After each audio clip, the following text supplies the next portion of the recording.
जय जिनेंद्र बंधुओं, स्वागत है आप सभी का इस विशेष प्रस्तुति श्रृंखला में, जिसमें आप लगातार देख रहे हैं सुप्रसिद्ध तीर्थ हस्तिनापुर के श्री आदिवीर विद्याश्री साधना शिवोदय तीर्थ न्यास आश्रम में विश्व की अनुपम कृति 1008 त्रिनेत्रधारी भगवान आदिनाथ के श्री चरणों में 12वीं बार आयोजित 41 दिवसीय संकट हरण श्री नमोकार महामंत्र विधान एवं जप अनुष्ठान, जो कि राष्ट्र संत श्वेत पिच्छाचार्य श्री विद्यानंद जी मुनिराज के पावन आशीर्वाद से नमोकार ध्यानी गणिनी आर्यका श्री विद्याश्री माताजी एवं ज्योतिर्विद आर्यका रत्न श्री विद्याश्री माताजी के पावन सानिध्य में अनुष्ठान अध्यक्ष एवं संयोजक जिन भक्त बाल ब्रह्मचारी इंद्र कुमार इंद्र भैया जी के कुशल निर्देशन में और बाल ब्रह्मचारिणी रज्जो दीदी, रजनी दीदी एवं संध्या दीदी की उपस्थिति में सानंद संपन्न हो रहा है।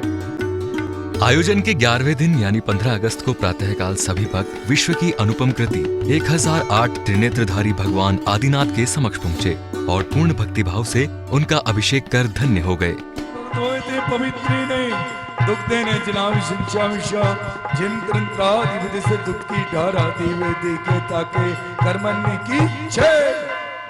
अभी से उदक चंदन तांदुल पुष्प के अपला बहेत बने के पति नमस्तक करो जिन मस्तक पुनाल मनुरत्मान निर्भयो निरंकारो निरकारो दांडो दोषो निर्जाशांतो निरवं शिवा निष्ठांको निराकारो निष्कारो नकरावरो निर्वादो निरूप ज्ञानी निराग जनानी शब्दों प्रथमा श्रेष्ठोत्कृष्ट ज्ञान गोचरा निशंगो प्राप्त केवलो नष्ट का सर्वरदान को महाभूतात्मा जिकर सकर शेखरा निशब्द गुण संपन्न पाप दाम पड़ाशना शोभ्यो शिवम प्राप्त कर्मा दूता बलवा अजरो मरुष्यतो अर्चतो अच्छो अमूर्त अच्छतो ब्रह्मा विष्णु ऋचा प्रजापति।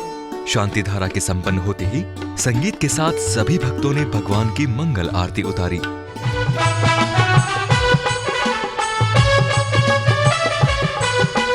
के भक्ति की नैया में। आरती के बाद विधान पूजन आरंभ हुआ और सभी भक्त बड़ी ही तल्लीनता से जिनेंद्र प्रभु की भक्ति करने लगे। जाएगा गाड़ी छूट जाएगी मुसाफिर रह जाएगा तुझको क्या मिलेगा पूजा करवा दे गाड़ी छूट जाएगी मुसाफिर रह जाएगा गाड़ी छूट जाएगी मुसाफिर रह। विधान के चलते सभी ने पूर्ण मन से अपना सहयोग दिया और भैया जी ने कुशल निर्देशन करते हुए अपनी मधुर आवाज में भक्तों को बांधे रखा। समस्त आय पुत्रनाथी अखिल जीवानाम विश्वस्व धर्म प्रजाचिमस्व राष्ट्रचंद विद्यानंद जी गणनी आर्यका संघोर से हम सब अपने जितने पूजन करने वाले विधान करने वाले उनके इष्ट मित्र परिवार वालों के सहित से अखिल जीव धर्म प्रजाचतुरस्य समस्त देवी देवताओं की ओर से यहाँ जो सुन रहा है समस्त संसारिक जीवों की ओर से आदिनाथ चरणों में महार्गम पूर्णर्गम निपामती कलकुंडन से पाशनाताय दंडीन पद्मावती सहिताय तुलवल्लवी प्राक्माय शर्विघ्नाशाय हम लर्भु कमलर्भु जमलर्भु शमलर्भु कमलर्भु रूमनाथ चकल कुनंताधिपति से पाशना जिनेन्द्राय अनर्पत्ते अर्घम निर्वापामिति सा। दर्शकों, इस दिन भारत का 73वां स्वतंत्रता दिवस और साथ ही रक्षाबंधन महापर्व भी धूमधाम से मनाया गया। सभी भक्तों ने दोगुने उत्साह के साथ क्रियाओं में भाग लिया और प्रभु की भक्ति भी की। मैं आयो पूजन के का मेरो जन्म सफल भयो आज पूजा करके नमाऊं सी वामन का रूप पहुंचा और उन्होंने कहा महाराज हमें कुछ दान दीजिए। तो बोले क्या चाहिए? बोले हमें 2.5 पग जमीन दे दो। 2.5 पग। तो हंसने लगे ये बामन मंगल का ब्राह्मण और 2.5 पग जमीन लेगा? अरे भैया और कुछ मांग ले। बोले नहीं बामन मंगल ही चाहिए। तो शुक्राचार्य ने सोचा कोई ना कोई बात गड़ है। तो उन्होंने कि राजा बलि आप संकल्प मत लेना, ये कोई गड़बड़ है। नहीं मैं तो वचन दे चुका हूं। तो ये ब्राह्मण क्या गड़बड़ करेगा, खुद बामन मंगल का है। और उन्होंने जलांजलि देकर संकल्प लिया और संकल्प लेते हुए बावन अंगल का ब्राह्मण आकाश तक छूने लगा, इतना ऊंचा बन गया। एक पग में तो उसने सारा धरती नाप लिया और एक पग में नाप लिया आकाश। अब तीसरा पग वो कहां रखे, हाहाकार मच गया चारों ओर। इतना बड़ा रूप देख के पूरी पृथ्वी हाहाकार मच गई। तो अब बलि ने तो वचन दिया था, उस समय वचन बहुत मान्य माने जाते थे। दुष्ट था तब भी उसने कहा मेरी पीठ पे रख दो। तो जैसे तीसरी पीठ में तो सब देता क्षमा क्षमा क्षमा क्षमा क्षमा, सबने क्षमा क्षमा चिल्लाया। तो उन्होंने अपने उनका क्रोध शांत हुआ विष्णु कुमार मुनि ने, और उन्होंने बलि आदि को कहा इनका उपसर्ग हटाओ, और सब ने उन मुनियों का उपसर्ग हटाया। वो उपसर्ग हटाने के बाद उन मुनियों के गले धुआं से छिल गए थे, सब अशुद्ध पड़ गए। सब ने उनको पहुंचा और आहार के निकले 700 मुनि आहार को निकले। तो चौके कितने लगे, राजधानी थी हस्तिनापुर, लाखों चौके लगे। और हैं महानगर, महानगर महाराजधानी थी, ये तो राजधानी थी। तो जब चौके लगे तो बाकी लोग क्या करें, 700 मुनि तो 700 घर में ही जाएंगे, तो 700 मुनि 700 घर में जाएंगे। उनने हार करके जैसे मुनि लौट के आए, अनुकंपनाचार्य के पास सारे भक्त लोग पहुंचे, महाराज हम लोग क्या करें। बोले आप ये करो, जिनके घर हमारे आहार हुए हैं उनको अपने घर ले जाओ और उनको आहार कराओ, उनके हाथ में रक्षा सूत्र बांधो कि हम धर्म की रक्षा के लिए तैयार रहेंगे। सब एक दूसरे की कलाई पर रक्षा सूत्र बांधे और रक्षाबंधन पर्व की तरह यह पर्व प्रारंभ हो गया। महानुभाव ऐसी है रक्षाबंधन पर्व प्रारंभ हुआ। धर्म प्रेमी बंधु, भारतवर्ष में ही सारे पर्व त्योहार और उत्सव मनाए जाते हैं। वैसे तो देखा जाए जीवन में प्रत्येक दिन पुनीत दिन होने से वह पर्व है, परंतु वह पर्व हमारे विशिष्टताओं से जुड़ा हुआ होने से, विशेषताओं से जुड़ा हुआ होने से विशेष दिन मनाया जाता है। जैसे 10 लक्षण पर्व, अष्टांग का पर्व, ऐसे ही यह रक्षाबंधन पर्व है। यह अद्भुत है। यह रक्षाबंधन पर्व बंधन को पर्व के रूप में हम मनाते हैं, उत्सव मनाते हैं पर्व के रूप में। वास्तव में मुक्त हो जाने पर जीव जब स्वतंत्र हो जाता है तब हम अनेक उत्सव और पर्व मनाते हैं। यह बंधन भी सामान्य बंधन, प्रेम का बंधन और वात्सल्य का प्रतीक है। यह सामान्य बंधन मुक्ति का कारण नहीं, हाँ इतना अवश्य है, यह मुक्ति में सहायक है। यह मुक्ति को प्राप्त कराने में हमें सहयोगी है। वास्तव में देखा जाए तो कैसा बंधन, किस लिए बंधन, यह रक्षा के लिए बंधन है। रक्षा किस लिए, किसकी, तो कहते हैं जो दुखी प्राणी हैं, संकट से घिरे हुए हैं, उनकी रक्षा करने के लिए, अर्थात मनुष्य अपने आप स्वयं सामर्थ्य से स्वयं की रक्षा कर लेता है, परंतु प्रत्येक प्राणी में ऐसा सामर्थ्य नहीं होता है। मनुष्य एक ऐसा विवेकशील प्राणी है जो स्वयं की भी रक्षा करता है संकटों से और दूसरों की भी संकटों से रक्षा करता है। अपनी बुद्धि और शारीरिक सामर्थ्य से वह स्वयं की भी रक्षा करता है और दूसरे की भी रक्षा करने में सक्षम होता है। वह अपने जीवन में, यह मनुष्य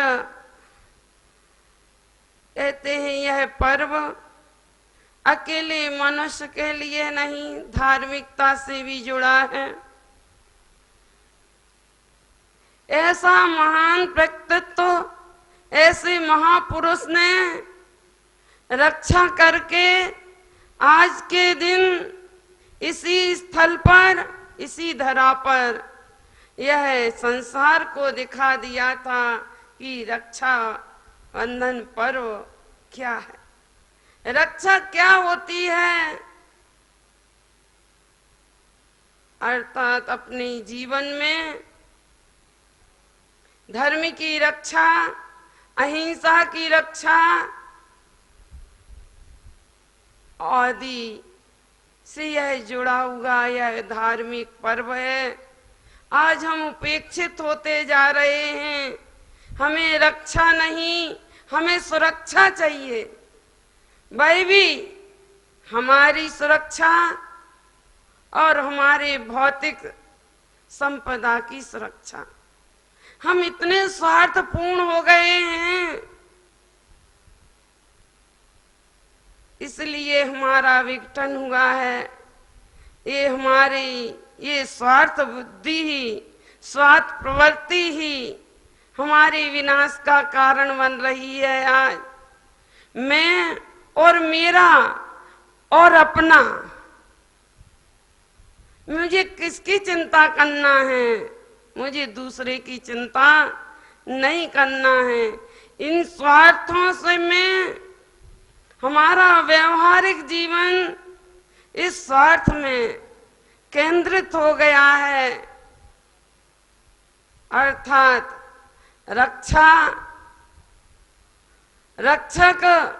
रक्षाबंधन पर्व,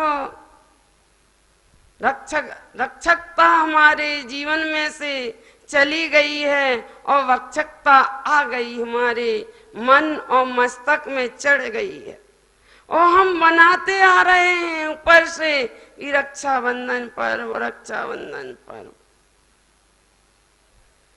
वास्तव में हमारे जीवन में यह रक्षाबंधन पर्व सारे स्वार्थों को, अपना कुछ सब कुछ भूलकर हम जो दूसरों की रक्षा करते हैं वही वास्तविक रक्षाबंधन पर्व है। रूढ़ी से तो हम जन्म से लेकर अभी तक हर वर्ष मनाते जा रहे हैं रक्षाबंधन पर्व और उत्सव उल्लास के साथ मनाते रहते हैं।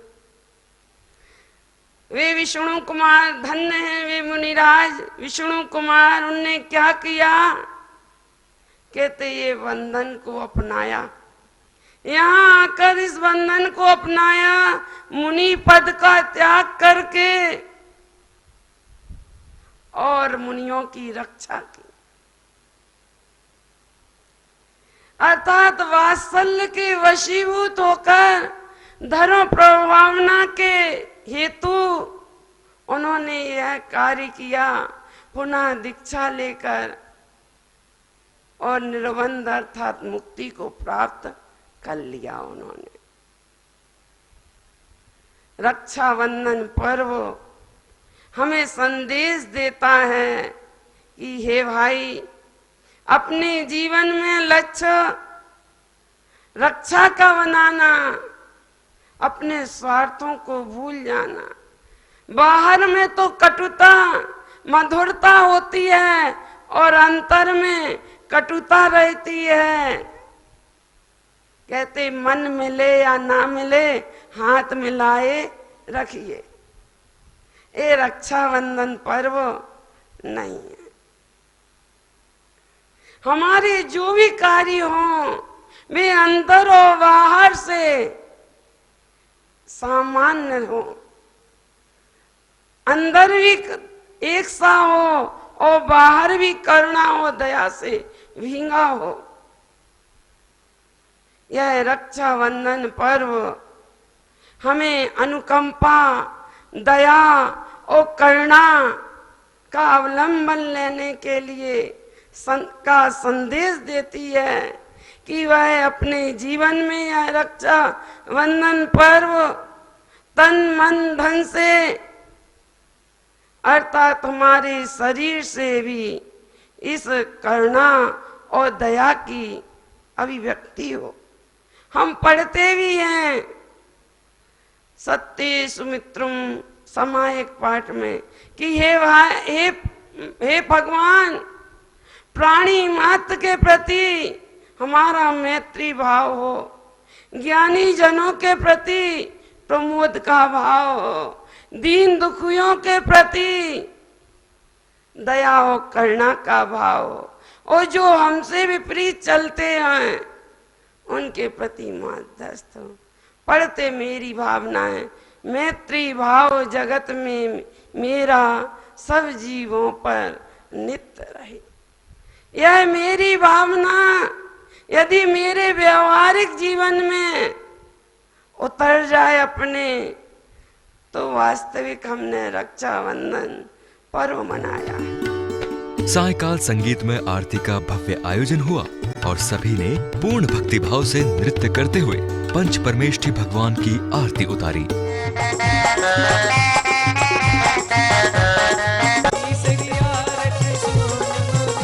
ओ जन्म मरण दुखी दूरी करिंदा ना पाया है, शरण तिहारी आया है।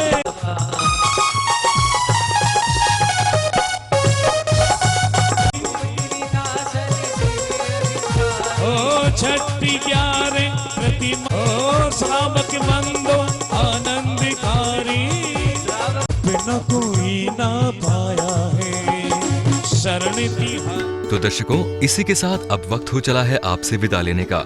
यदि आपके भी भाव इस आयोजन में शामिल होने के बन रहे हैं तो आज ही हस्तिनापुर पहुँचे और कम से कम एक विधान तो अवश्य कराएं। जय जिनेंद्र।